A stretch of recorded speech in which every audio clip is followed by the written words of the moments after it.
Dear Mr. Wilkins, as landlord of this property, I have estimated you have been living upstairs here for about 40 years and have never paid any Duke of Kent. Brackets, rent. So I think you're into me and me Aunt Mint for about 20 grand. And I would appreciate it if you could let me have a bit on account, as I'm a bit short of the Nelsons at the moment. Hoping this finds you well, yours, James London, landlord. P.S. I would like to donate something to the old people's home.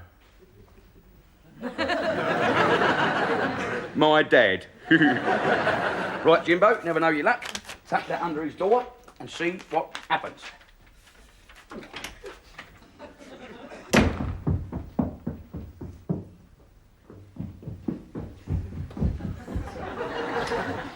Cool.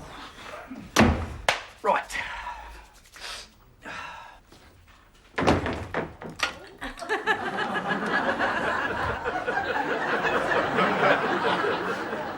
All right, we call it quits for a fiver. Cool. Morning, Jim. Hello, Dad. I've just been arranging a nice little holiday for you. Oh, no time for that, son. I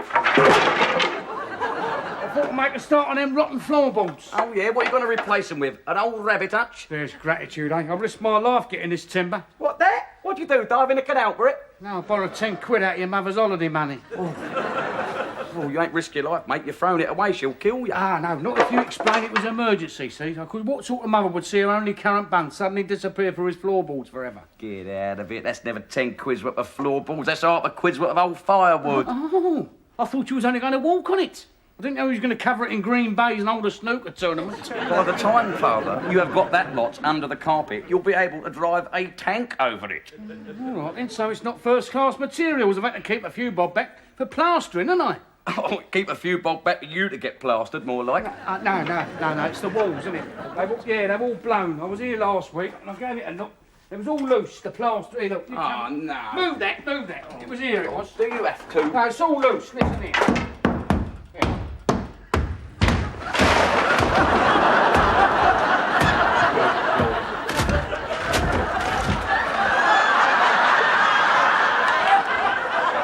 Hello, Mr. Muggs.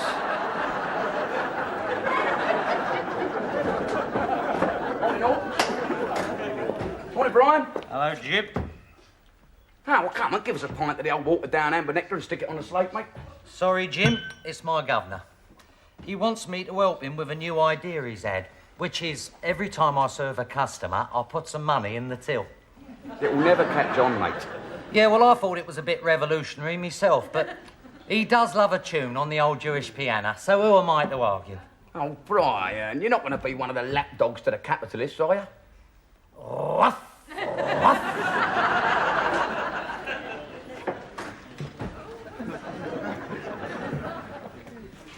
Oh, hello, Oswald. How's things up the plantation and the grave digging all right?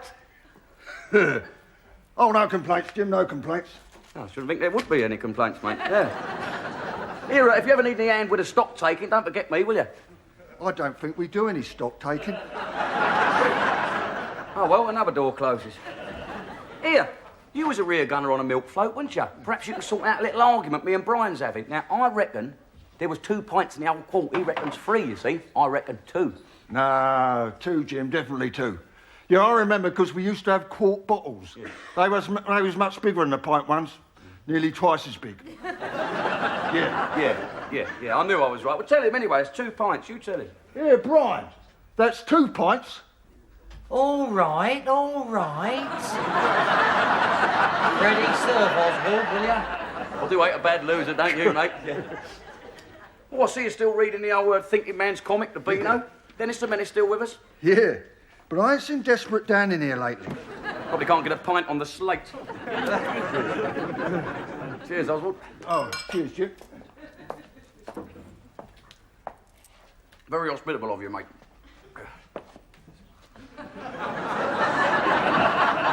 Have you just done him with the old 3 pints trick?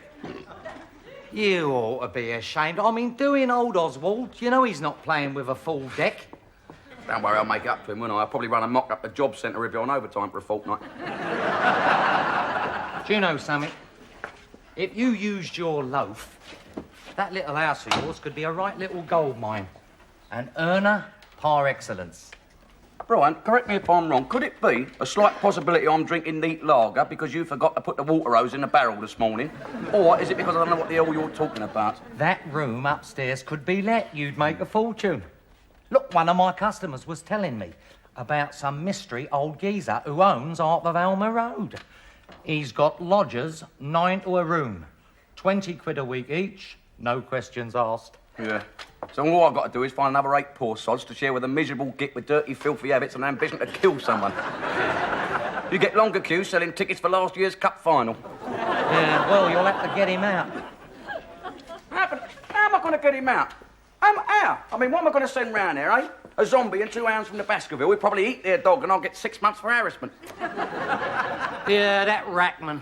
He spoiled everything when he got found out. Yeah. Old Dennis the Menace got rid of his headmaster. He nailed some old kippers under his chair.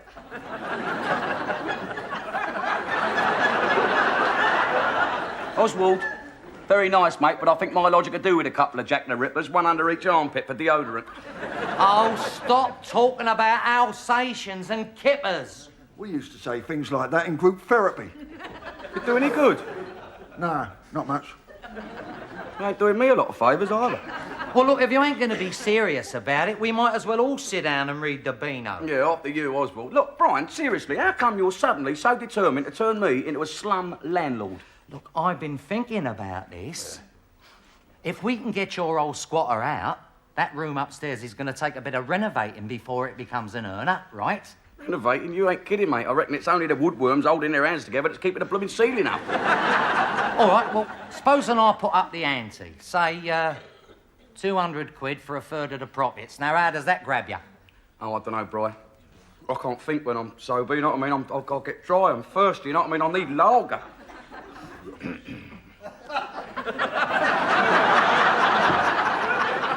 You're on, mate. Now, how do we get my lodger outside without me and you ending up inside? Right, this is what we do. Old Desperate Dan once pulled a bloke through the letterbox. Oswald, there must be half a dozen geezers hanging around up that cemetery, waiting to be buried. So why don't you get out of here, get on your bike, pedal like mad, get your shovel out your saddlebag, dig 6 feet down and get them planted before they get fed up and go home again. Yeah. Well, what are we going to do then, Brian?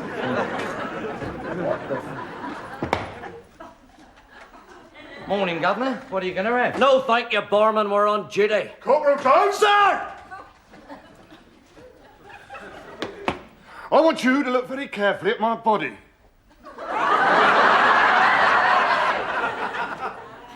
What am I looking for, Sarge? Wounds, Corporal, wounds. I want you to be honest with me. Am I mortally wounded? No, Sarge. That is a relief. Because when I hear a junior non-commissioned officer making important decisions for me, I fear the worst. And now I've established command again. You'll put your hand smartly in your pocket and purchase 2 pints of best bidder! Yes, sir! Now to business. We are military policemen. Get away. And we are looking for the occupant of 17 Railway Terrace. We were told by his next-door neighbour that we might find him in here. Oh, blimey, is that the time I'm off? You live at number 17, Jim. Oswald, thanks very much, mate. The next time I have a funeral, we'll do our own excavating and you won't get invited to the party. Look, all right, I live at number 17, but I mean, what? I know I've said some nasty things about the government when they stopped me dole money, but I ain't exactly declared war on anyone, have I? Well, if you are the fellow we're looking for, you've kept yourself in amazing good nick. Clean living, it does it, innit? Because you deserted from Knightsbridge Barracks in January 1944. And by amazing coincidence, you're 68 today. Happy birthday to you. Oswald! You're not on the singing beer, you're on the cheap stuff, so shut up! What's the name of this bloke you're looking for? Wilkins, 1290824. Private Wilkins, late I to the know law. him. I know him. Jim Nitto, come here. Pardon me.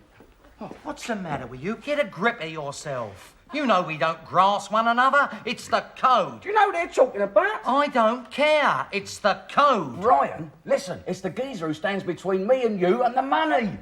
What, your squatter? Yeah. Well, sod the code. Go and get him. Right. All right, Corporal, in you go.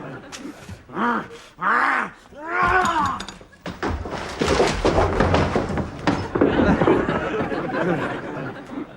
come you've left it this long to get me old lodger in? I mean, surely a gap in the ranks would show up, like, almost immediately. Well, sir, apparently the Meals on Wheels lady turned up with his rations and he went for a leg-over situation. which she reported to the civilian police, and when they stopped laughing and had a look through the records, and there it was. Black mark, Private Wilkins. Get out of here! Here, Sarge. He must have been trying to tunnel his way out. He's got all the floorboards up in there. We are military police. Get away. Behave yourself and you won't get hurt. Let him go. Military police? What's the military police want with me? I've got nothing on my conscience, and I've got an honourable discharge, so you tell him to have a bit more respect, will you? Oh, and another thing. What is that?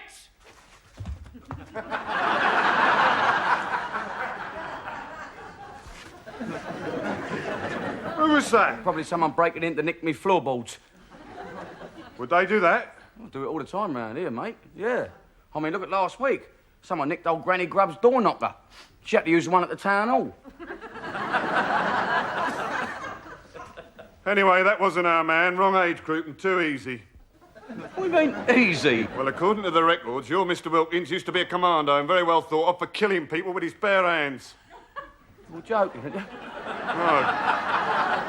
I mean, I've been threatening him ever since I moved in. He's probably been sitting up there for the last 2 years trying to remember how he used to do it.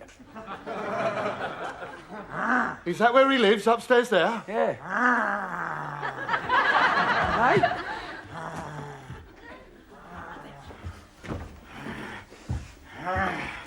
Right, go and get him, Corporal. Nice and gently, we don't want no problems. Gently it is, Sarge.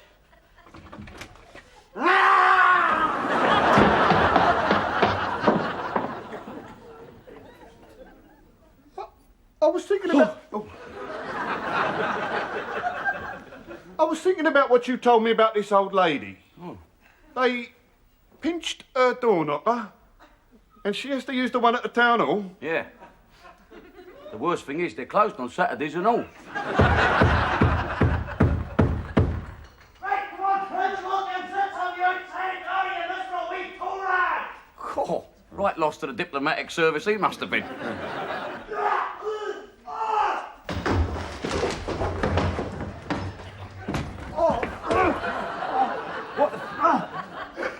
God, blimey.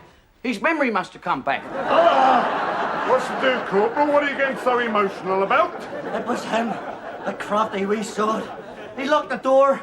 I was trying to get in. He wasn't inside. He was behind me. He's near broke me neck.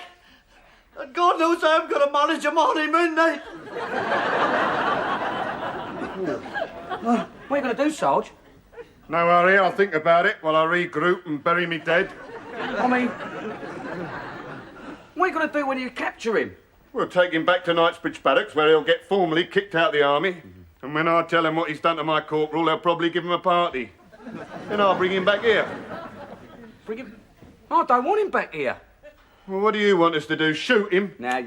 Look, don't think me hard or nothing, Sergeant, but you know what I mean. I've let his room, you see. Well, when I say I've let his room, me and Brian, we're going to let a few... When I say I've let it, I'm not making myself very clear, am I? Crystal, sir, crystal. Is there any more, or is that it? My grandmother. Yeah, me old grandmother, see? Well, you know, I ain't seen her for years. She's been away for years. She's been a missionary up the Orinoco. And she's coming back to spend her reclining years with me. Reclining? That's lying down, isn't it? Yeah. Well, she's only got one leg, see? Yeah. The cannibals got her. And they only ate one leg? Yeah, they, special tribe of theirs, like tradition, I only take what you can eat. Look, son, I don't know what you're trying to put over, but we can't shoot a man to make room for your grandmother, even if she is the cannibal's leftovers. Well, what if he escaped? Is there another way you can get out of there? I've often thought he'd come through the ceiling. But I suppose he went out through his back window, down a drain pipe, along the flat roof and gone. A man on the run. Pursued by the forces of law and order. Well, he won't get chased by yours truly. He'll go back in the files until he has another go at the dinner lady. Private Wilkins! This is Sergeant Sproggett, Corps of the Military Police. Listen! I respect you for having a go, and I'm going to give you a chance. In 2 minutes, in 3 minutes, I'm going to cover the back of the building, and Corporal Jones is coming up for round 2.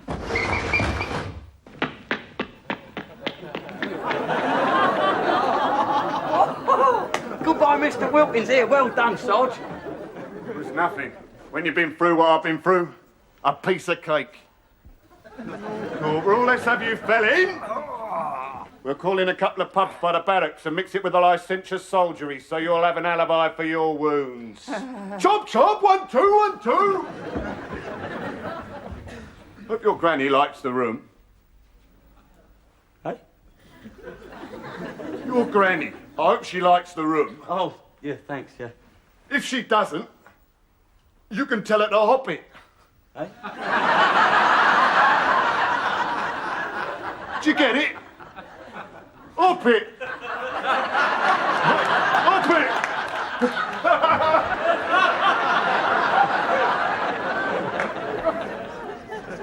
it! Look, if we have 3 bunks along that wall and that wall, they'll never get the door open.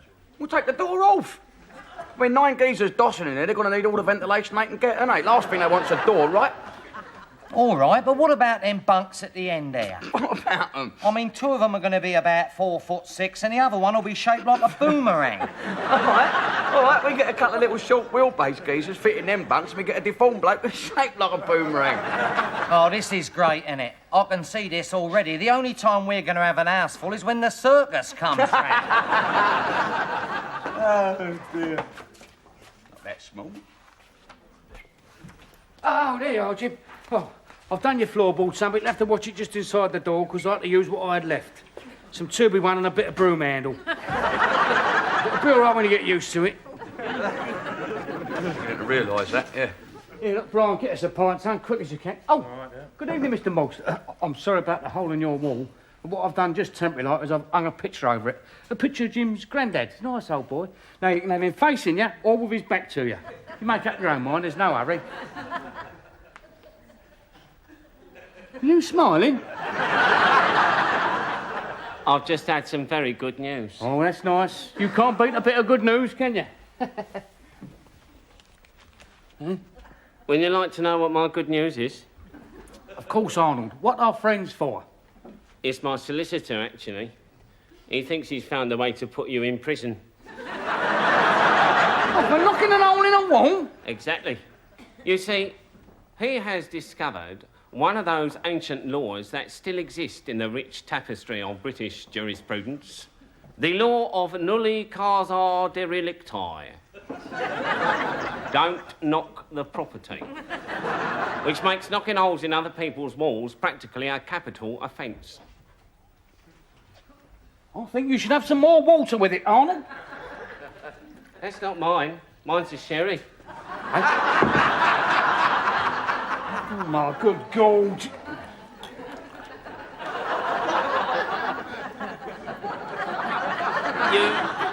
You see, Mr. London, we are going to refer as our precedent to the case of George II versus Swineherd, in which the churlish swineherd was seen to take a kick at the wall of Windsor Castle, thus endangering the lives of the sovereign and his subjects within. You have a question? Yeah, what's a swineherd?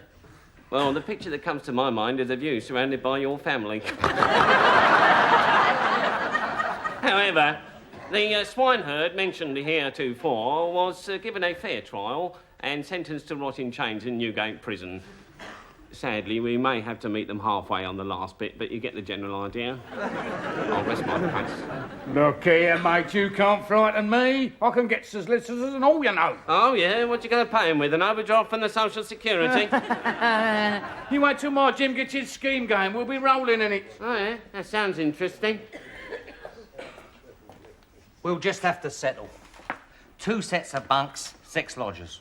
You're joking. What are we going to do about all this space? I'll tell you what, book a band, we'll have a dance up there. Here, what's this then? A map of Treasure Island? Oh, Jim, lad, piss in the wake, piss in the wake. You know, you're nearer the truth than you think, Mogsy, old mate. This is going to make me and Brian a small fortune. Oh, Jim, don't tell him, please. He's bound to put the mockers on it for us. Steady on, fellows. It's only logical that if this idea's going to get even one parasite such as yourself off the backs of the community, I'm not going to be the man to stand in its way, am I? I might even be able to help. A fresh mind. All right, look, I managed to get rid of me lodger this morning, right? So me and Brian thought we'd put a few bunks in here and let it to some, like, homeless old fellows. So, where's the problem? 3 sets of bunks along that wall, 3 along that wall. But we've got all this space in the middle. What do we do with it? Hammocks. Do what? Hammocks. Like what they have in the Navy.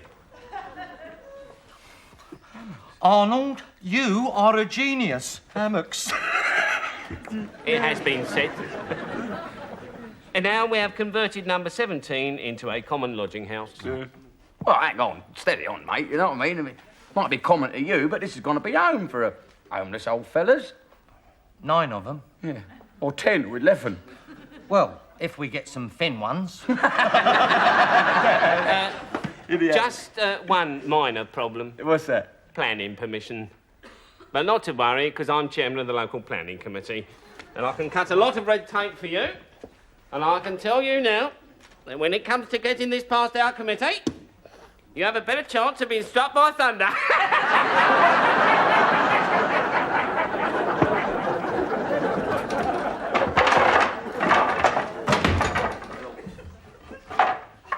Oh, I'll kill him. Remind me to kill the old man in the morning. Oh, having said that, thank you, painter.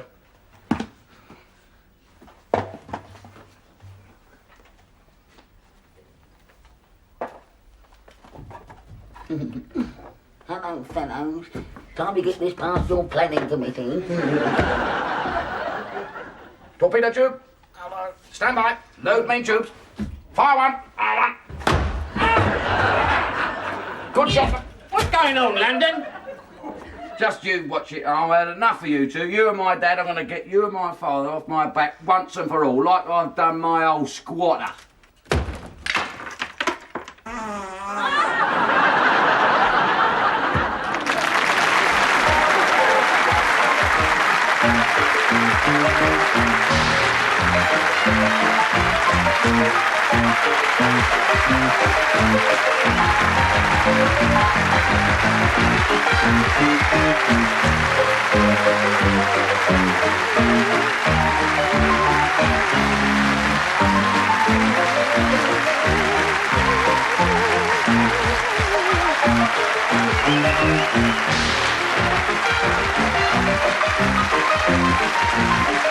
Thank you.